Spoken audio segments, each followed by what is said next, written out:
Lagay ng ekonomiya, kalakalan, negosyo at iba pa. Atin ang alamin dito sa Ang Pilipinas Ngayon.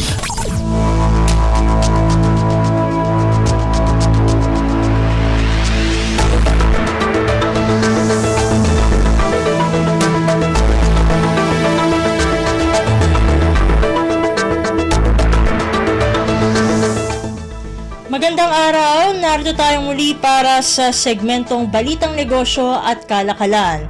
May mababala o may babala si Agriculture Secretary Francisco Tiu Laurel Jr. sa mga importer ng bigas na hindi pa rin ipinoproseso ang pag-aangkat. Sa briefing na ipinatawag ng House Committee on Agriculture and Food tungkol sa supply ng bigas at iba pang agricultural products, natanong ang kalihim patungkol sa proseso ng importasyon ng bigas ng bansa. Aniya, batay sa Bureau of Plant Industry o BPI kung ilan ang pending application para sa bigas, lumalabas na katumbas ito ng 1 billion tons ng bigas. Ito ay dahil sa maraming in-issue na permit dahil sa liberalize na ang pag-angkat. Ngunit nang tanungin kung kailan i-import ang mga ito ay wala namang makasagot sa mga importer. Kaya naman sinabihan nito ang mga importer na kung hindi ipoproseso ang pag-aangkat ng bigas sa loob ng 30 araw ay kakanselahin na niya ang import permit ng mga ito. Ayon naman sa datos ng DA, bumaba ang rice imports ng bansa sa 2.8 million metric tons ngayong taon kumpara sa 3.8 million metric tons na inangkat noong taong 2022. Lagay ng ekonomiya, kalakalan, negosyo at iba pa. Atin ang alamin dito sa Ang Pilipinas Ngayon.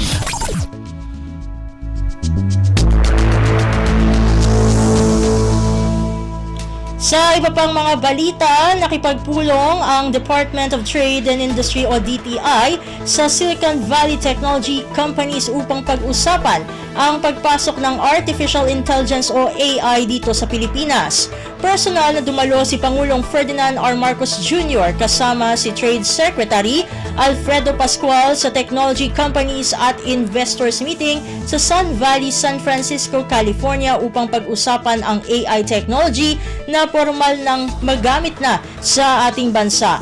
Ayon kay DTI Secretary Pascual, malaking bagay ang bagong teknolohiya na ito na magamit sa ating bansa para sa pagsabay ng Pilipinas sa digitalization na laganap na sa buong mundo at mas makapang-aakit pa ng mga mamumuhunan sa bansa na bagay na isinusulong ng Administrasyong Marcos.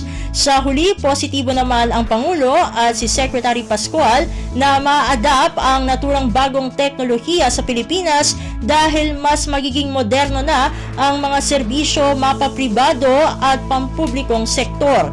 Kinakailangan lamang aniya na gamitin ng tama ang AI sa mabuti at hindi sa masama.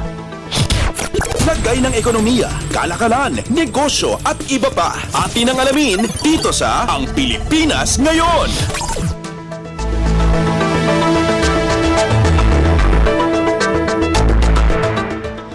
At sa pagtatapos ng ating segmento, tinatayang aabot sa mahigit 200 exhibitors ang lumahok sa Cashless Expo sa World Trade Center sa Pasay City. Ilan sa mga lumahok ay mga exhibitor mula sa mga rehiyon at ilan sa mga kanilang ibinebenta ay mga local product na ipinagmamalaki ng kanilang lugar.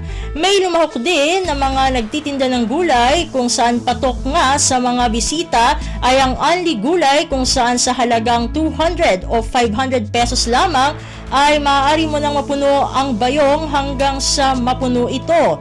Narito rin ang iba't ibang e-wallet platforms, banks at online shopping websites upang suportahan ang Cashless Expo 2023. Ito ang kauna-unahang pagkakataon na nagsanib puwersa ang mga ahensya ng pamahalaan para sa pagsusulong ng cashless o digital transaction sa bansa.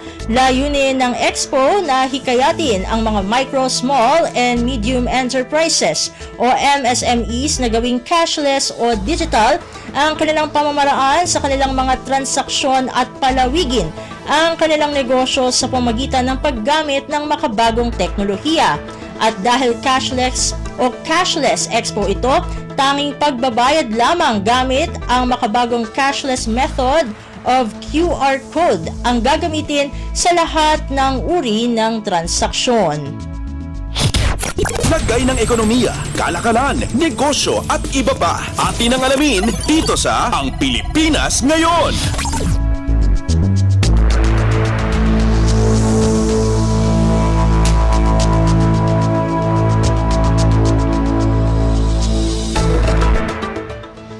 At dito na natatapos ang ating segmentong Balitang Negosyo at Kalakalan para sa Radyo Pilipinas World Service. Ito si Steph Vicente. Muli, magandang araw. Lagay ng ekonomiya, kalakalan, negosyo at iba pa. Atin ang alamin dito sa Ang Pilipinas Ngayon.